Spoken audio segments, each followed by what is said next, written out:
Hey guys, what's up? This is me, Jesse, coming to show you my new toys. I got some cool new stuff. Okay, so first new toy, it is going absolutely crazy right now. I have the Arturia Keystep Pro. So the Keystep Pro is a big step up from the Keystep 37. This guy right here.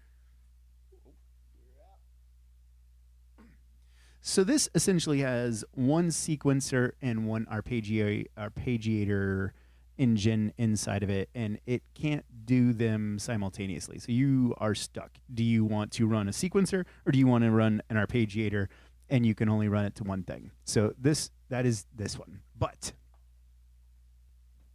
the Keystep Pro, on the other hand, has 4 sequencers and arpeggiators that you can send 4 separate sequencers and arpeggiators to 4 separate pieces of gear at the same time. So for me, what I got right now is I got track 1 is going to the vocoder. So the track 1 is it's set up for a drum machine, but you can also use it as a sequencer. But since it doesn't have an arpeggiator, I can't really use it for a lot of the stuff that I would want to use it for, because I deal primarily with arpeggiators because I'm really lazy. So what I do is I've got this set up just as a sequencer, and it's running directly to my vocoder. So I can create chord progressions with this, and the chord progressions will go directly to the Roland VT-4. Let me see if I can get it to do it. I'm going to hit play, and we're going to see what happens. Give me a second here.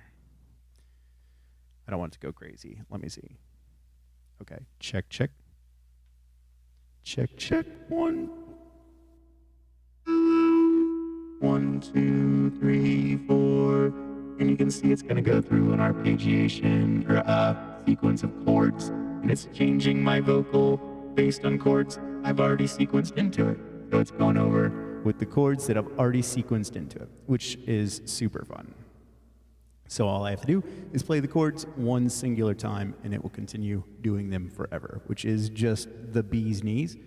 And then on track 2 goes to my new toy, the Roland S-1. Now this I'm still learning, because this is absolutely madness. This is the smallest freaking little synth I have ever seen. There is a full polyphonic synthesizer in there. So let me see if I can get it. You can see I got 4 keys of polyphony. So track 2, since that, I can send an arpeggiator to it. Let's see here if we'll go. Okay, check, check, check. Let's see. Go hold, and here we go. Arpeggiator. Right. So now that has got an arpeggiator to it. What do I choose? C minor? Yeah, C minor. So this will do a C minor arpeggiator on track 2.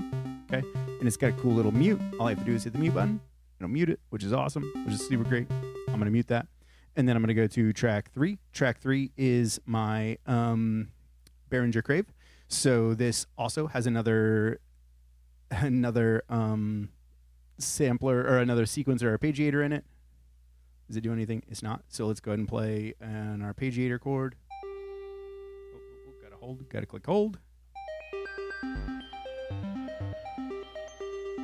And I can play them both. I can change the timing of those. So let's go ahead and change that to 8th notes. And it's set up really, really random. So it's going to go all over the place. I took down the random, so now it's only going to go to the notes that I actually played. Now let's go ahead and bring in that other one.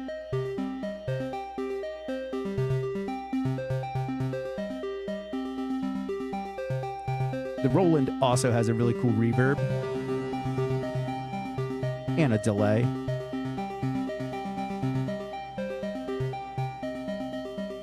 Okay.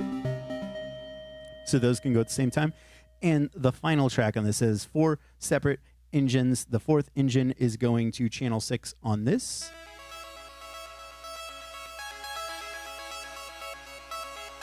So it can arpeggiate this the same time these arpeggiators are going.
So this actually brings me to something cool. So I was gonna go ahead and I was gonna play, try and play the vocoder with this, but I couldn't get it to go because it wasn't in the right key. It wasn't playing the right chords. So what makes this really cool is, so you can come over here and go to Step Edit and hit the step.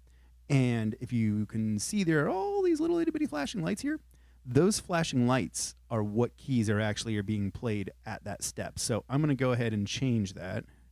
So now instead of this, it was playing a C sharp. Now we're going to be playing a C minor. I'm going to go over here to 48, and I'm going to do the same thing. Hit that one, and we're going to go to, just going to do another C sharp minor. Okay? So now I've got 2 C sharp minor chords playing. And so when it comes over to the vocoder, it should hypothetically be playing in time and be playing a key. Let's check.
So that's basically all the new gear. I don't fully understand how it works. It took me forever just to wire the MIDI together. Essentially, what is happening is this is sending timing signals out into the keyboard. The keyboard is receiving those timing signals and sending those same timing signals out to all of these things.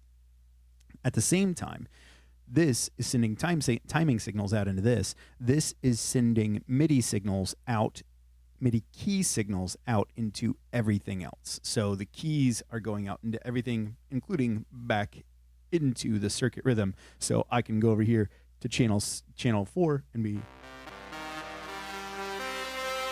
I can play this with this. So now I essentially have the ability to play 4 separate instruments at once just by pushing this button and switching back and forth, and it will continue playing them while I switch. I am so in love, and I don't fully understand how it works. I don't fully understand how it's gonna end up working in my final setup, but yeah, I have one more piece of gear to get. It's gonna go right here. I'm gonna get a tube microphone preamp to run everything into. It's gonna sit right here, and everything will go into that, so that we'll get some real thick, nice tube sounds. And yeah. So stick around. You will be seeing some new versions of old songs very, very soon. Thank you for checking out my new video on my new gear, and I will see you guys soon.